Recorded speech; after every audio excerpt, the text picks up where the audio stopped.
Assalamualaikum warahmatullahi wabarakatuh. Bismillahirrahmanirrahim.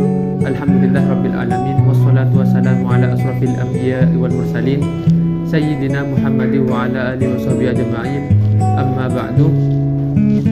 Saya Umar Faruq dari kelas hukum keluarga 1 dengan NIM 221102010003 ingin bercerita sedikit tentang akhlak anak kepada orang tuanya, yang tentunya tidak asing lagi di telinga seorang umat muslim, terutama yang telah dianjurkan bahkan mewajibkan suatu anak pada orang tuanya untuk berbakti, yang insya Allah akan barokah dalam bulan puasa kali ini.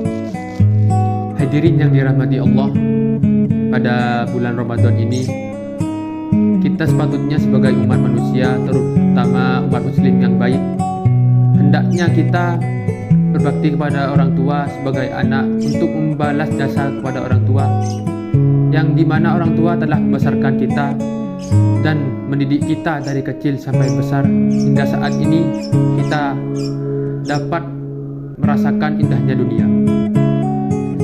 Dan contoh-contoh membalas jasa mereka ialah dengan cara kecil, yaitu mematuhi perintah mereka dan menjauhi larangannya.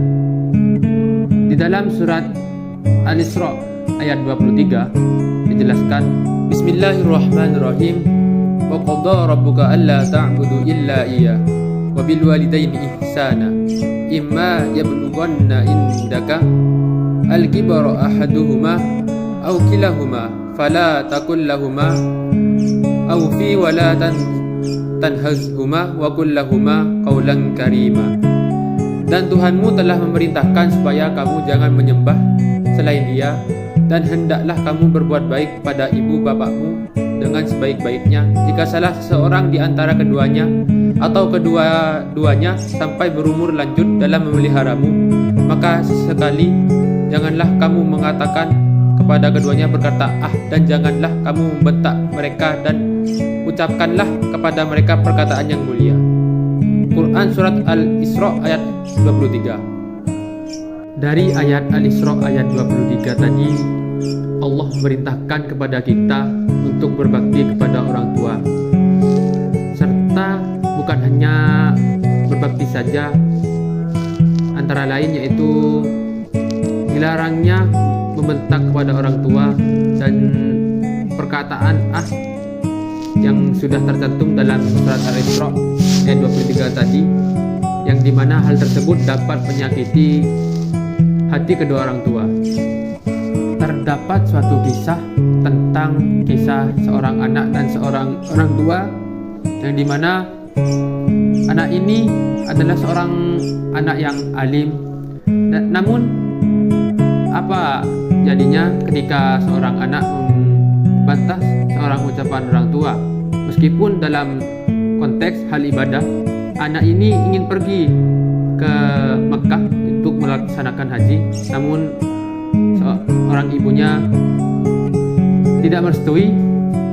Di sana anak ini disangka seorang copet karena ada seorang copet yang masuk ke dalam masjid. Dan ketika pulang, anak ini pulang dalam keadaan mengenaskan, tanpa kedua kakinya dan kedua tangannya, dan matanya dibutakan. Kita dapat mengambil kesimpulan hikmah dari suatu cerita ini, bahwa suatu ucapan orang tua harus kita ikuti, meskipun kita orang alim pun, dalam konteks agama sekalipun, harus mendapatkan restu kedua orang tua.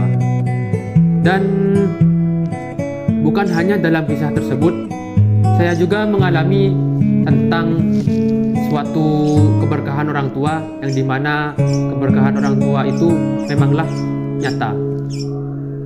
Manfaat jika kita memuliakan orang tua, berbakti kepada orang tua, antara lain ialah rezeki kita akan mengalir secara terus-menerus, urusan kita akan dipermudah segala urusannya, dan salah satu doa yang mustajab ialah doa orang tua, yang dimana orang-orang di sini banyak menyalahgunakan doa-doa yang dimana ketika ada masalah orang-orang pergi ke kiai, yang dimana di sini orang tua adalah doa senjata anak tersebut.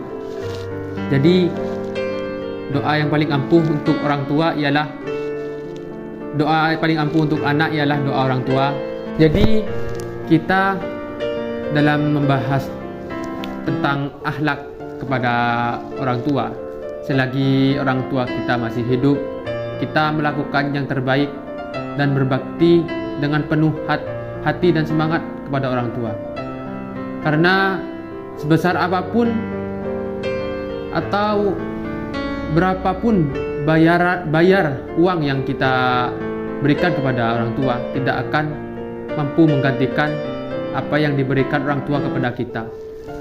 Mungkin itu saja yang dapat saya berikan pada bulan puasa atau Ramadan kali ini. Sekian dari saya. Wassalamualaikum warahmatullahi wabarakatuh.